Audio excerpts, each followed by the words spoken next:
Copious amounts of retailers are leaving a city center near you, and a lot of this is due to lax law enforcement. I understand the angle of let's say, economic hardship also. Keep this in mind. I fully grasp it. But if you are giving people $1 bails to get out and do it again, then you're not really doing anything to keep the business there, right? Because you're allowing people to walk into these establishments and take things with no repercussions. Like in certain places where if you don't take more than $1,000, don't even call them. They're not coming. The cops, why would they, right?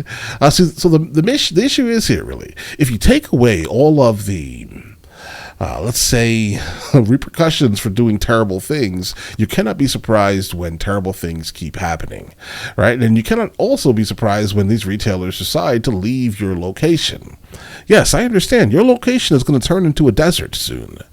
Walgreens leaving, Target leaving, Walmart leaving. Right? You have all these grocery stores leaving. Your local grocery store is probably sick and tired of being sick and tired of retail theft. Do you blame them? I don't. But let's go ahead and check this video out, guys. This is a suggestion via Discord. As retailers close stores due to shoplifting, are the concerns real or are they overblown? Target announced this week that it's planning to close several stores, citing retail theft and organized retail crime as major problems. It's raising growing concerns and questions about whether retail theft is getting worse and what can be done about it. The retail giant said it will close 9 stores in 4 states next month, including in New York City, the San Francisco Bay Area, Portland, and Seattle. Target said it was doing so out of concern about the safety of workers and customers. Right. Guys, if you notice these locations, these are all locations where the mayors are incredibly troubling when it comes to actually prosecuting criminals. Okay, just pay attention to those locations. Target said it was doing so out of concern about the safety of workers and customers. Target's decision comes as multiple other retailers, including CVS, Macy's, and Walmart, say theft has become a significant problem for their bottom lines. Right. Retailers are locking up more merchandise, saying there's a notable rise in organized theft, where 2 or more people grab merchandise and then resell it. Others point to a disturbing number of smash-and-grab robberies, including looting in Philadelphia earlier this week. The National Retail Federation said its latest survey of members found that inventory loss cost retailers about $112 billion. Whoa. But some industry observers say those numbers are not clear and may be masking other problems, including internal theft by employees. Yeah, but that's still theft. Like, it's literally still theft. Like, if I had 100 locations and 30 of these locations had some type of internal theft, I would still close these locations down. But how would we know? We're still suffering from some type of shrinkage. So this store is a problem store. It needs to go. Last winter, a former Walgreens executive acknowledged during an earnings call that maybe we cried too much last year when it came to characterizing theft at its stores. But incidents like 2 nights of looting in Philadelphia are angering business owners and alarming residents. It's just happening too often, and it's just terribly, terribly upsetting. My children are like, you have to move out of the city, and this is where I live, though. Those robberies started Tuesday after an earlier protest when charges were dropped against an officer who shot and killed a man during a traffic stop. Wow. Philadelphia police insist the lootings were not connected to the protests. But some residents took issue, saying anger over the police could not be discounted. Let's dig deeper into That's valid. this. We're joined by Gabrielle Fonrouge, who covers the retail industry for CNBC. Thanks for being with us. Yeah, thanks for having me. So you've got these major retailers, they're blaming a spike in theft for their decision to close some stores. Is retail theft actually getting worse, according to the data? The problem is that there's really no good data out there. It's a difficult thing to measure. You can look at crime rates for certain jurisdictions, but they're not going to break it down by specifically retail crime. You're just going to see overall larceny arrests. And the National Retail Federation, it's one of the largest trade associations in the world. It's the trade association for the retail industry. They conduct an annual survey on shrink, which is lost inventory, which includes things like retail crime. They just came out with their survey, and it's, once again, not really conclusive. What you'll see is that retail crime increased, or shrink overall increased, to $112 billion in 2022. That's up from 93.9 billion in the prior year. But what they do is they apply the rate of lost inventory to total US retail sales. So as total retail sales grow, so does that number. That doesn't actually really tell us that much. Okay. So then are there instances where companies are using theft as the reason for a store closure to cover up underperformance or to cover up mismanagement? Yeah, so what we've learned in our reporting is that the retailers who are talking about shrink, lost inventory, and specifically retail crime on their earnings calls when they're talking to their investors and things like that, they like to blame retail crime specifically and organized retail crime. But what my reporting has found is that it can often be internal issues that can lead to these high shrink numbers, these lost inventory. Things like employee theft is part of it. That's hiring people who end up stealing from you. Also having poor inventory management, not knowing where all of your stuff is along the supply chain. When you think about where an item is manufactured all the way down to the store level, things get lost. Okay, guys. Yeah, the tertiary response here actually makes all the sense in the world. Like, you can't say something is shrinkage if you are just not very good at tracking your actual product. That's valid, extremely valid. But again, if the guys, if the employees are taking things, I'm still closing my store, guys. I'm sorry. Right? I mean, they could be blaming retail theft while completely disregarding a lot of other, things that are actually happening. But yeah, I don't know, bro. Theft is still theft to me personally, guys. And also, she mentioned something about larceny rates. You can't tell if all these people are being, accused of retail theft, right? By looking at the numbers, all we see is larceny. I'm sorry. If I have a location in a place where the rates of larceny are shooting up through the roof, I still do not want to be in this location. I'm still trying to hear you. You're trying to kind of word it differently, but it's still kind of coming out the same. In terms of larceny, I would not want my store in an area where larceny rates are shooting up. Same time, retailers are under a lot of pressure from a host of places. Right now, consumers aren't really spending as much on discretionary goods. They're really keeping it solely on necessities. So they are facing pressure from all of these places. That's valid. And they're more likely to talk about the impact of shrink.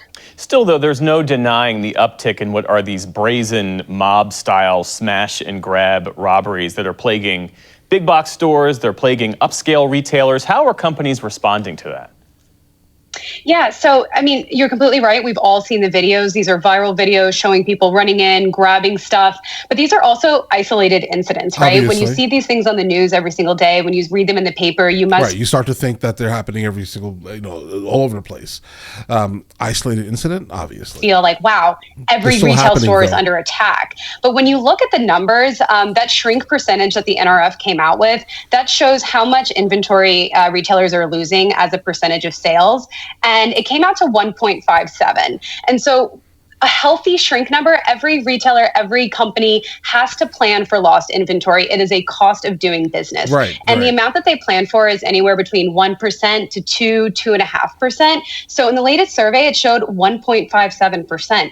That is considered a healthy lost inventory rate. Is she completely fine with any type of... Listen, I understand the cost of doing business. I get that, right? But I'm not sure any shrink should be acceptable, but obviously you're running a business. You need to have like a specific metric you don't want to go past. They're saying 2.2% on the high end, guys. Yeah, that still seems high, bro. All right. Yeah, I'd lock everything up or leave the area where the most amount of shrinkage is actually happening. And again, I don't care if it's the public causing the shrinkage or the employees. If it was at 3%, we'd be having a different conversation. And what retailers are doing about this, they are using their economic muscle, they're using their influence to pass legislation, to influence lawmakers to get that legislation past the finish line that imposes stricter penalties for our organized retail crime offenses. Well, I was going to raise that as a question to you, because adding to this problem, you've got the decriminalization of low-level offenses in some states that has created an opportunity for people, for criminals really, to exploit the system. And once an item is stolen, there are many ways now for someone to resell that item without any sort of monitoring or interference from law enforcement. How are retailers... Guys, I'm going to go ahead and forecast what she's about to say. She's about to dodge every single thing he just said. Responding to that and talking about it? Yeah, absolutely. It is easier than ever to resell stolen goods, and that is Switch. absolutely an issue. Last year, Congress passed the Inform Act, which requires digital marketplaces such as Amazon, eBay, but even smaller places to disclose the identity of high volume sellers. So, to make it easier for law enforcement to track down those people who are stealing large amounts of goods and then reselling them online, that's one part of it that's already gotten past the finish line. Bro, that's not new though. I mean, eBay has been doing that for years. Right, like if you were to open up an eBay store, I don't know, 10 years ago, and let's say you made something, you made a lot of something, or you went through like Goodwill and you purchased things to resell, they would instantly be like, "Where are you getting all these things from?" Right? I had a friend who did a lot of like Goodwill, or like thrift store flipping, and he always got targeted, and that was many, many, many years ago before it kind of got popular. And the next one that they're looking towards is the Combating Organized Retail Crime Act. And that kind of touches on this idea of the number that you have to reach in order for it to be a felony offense. Part of the problem is you have repeat offenders who will steal small amounts of goods over time. So $100 here, $200 there, $300 here. That's all going to be misdemeanor offenses. And prosecutors aren't going to they're going to get programs. It's going to get pled down to violations, things like that. There's not going to be any really strict penalties. So what they're working to do at the federal level and at the state level is to take these offenses as aggregate offenses. So for example, I believe in Florida, their felony theft threshold is $700, and they're changing it to be on an aggregate basis. So if you steal 100 here, 300 here within a 12-month period, if it reaches that number, then you're going to get charged with a felony. And that's what they hope to, will stop these repeat offenders. Gabrielle Fonrouge of CNBC, thanks for helping us make sense of all this. We appreciate it. All right. Thanks for having me. From what it sounds like is that Florida has the best of them all, right? I personally, guys, do not make me head of anything, all right? Specifically governmental. Do not make me do this. Unless you want me to. I will literally make it $50. Steal more than $50, I'm giving you a felony. That's just how this works here going forward. All right. Because what you're doing is you're making these stores have an excuse to turn around and leave the area. Right. And specifically, if you are in like an underserved area that doesn't really have a lot in the first place, just that one Family Dollar, let's say, right? Because that's generally how it happens. You have like a dollar store or Family Dollar in some of the places that are literally already deserts, right? The last thing you want is for that thing to leave. They're the only ones bringing you fresh milk. You get what I mean here? So you need to make it so you stop all the criminality immediately. Be a lot harsher on the people that are stealing things. Right? There's no excuse. Oh, you steal $100 here. You steal $100. What are you talking about? I dare you to take $50. Period. Over your lifetime. All right. I want to install AI cameras that read your face, so when they see you in my store, jail before you even get out. All right. It's the reality of things here. But listen, none of these stores are going to stay. They're not. They don't have to. And she seems to be somewhat, the woman that was speaking here at least, she seems to be very, very entitled to thinking that the stores have to be there, right? They're there to make money. You open up a business and pay the crazy rent and crazy local taxes, right, to make money. If you're losing money, the store's underperforming, and then people are also taking things, the customers or the employees, nah, bro, it's time for them to go. You can't hold on to that. It's impossible. Why would you want to? But she seems to be like extremely entitled to believing that it's mandated for them to be there. They can go when they want to go, bro. But all right, listen, you guys all have an absolutely amazing day. Let me know in the comments what you guys think. How do you think this thing could stop? I honestly would say $50 on the high end. All right. All right. And if I felt a little saucy or spicy that day, I'd say, listen, $10 could be an accident, potentially. I accidentally forgot to ring something up that was small or whatever it is, guys, right? But keep this in mind. Bro, $50. I don't care. $50. But all right, listen, you guys all have an absolutely amazing day. Enjoy your day. thoroughly. Guys, before we go, are you guys subscribed to the other channels? Logical Movie Reviews with Mr. L. Boyd along with Mr. L. Boyd Music. Both are found in the description. Check it out.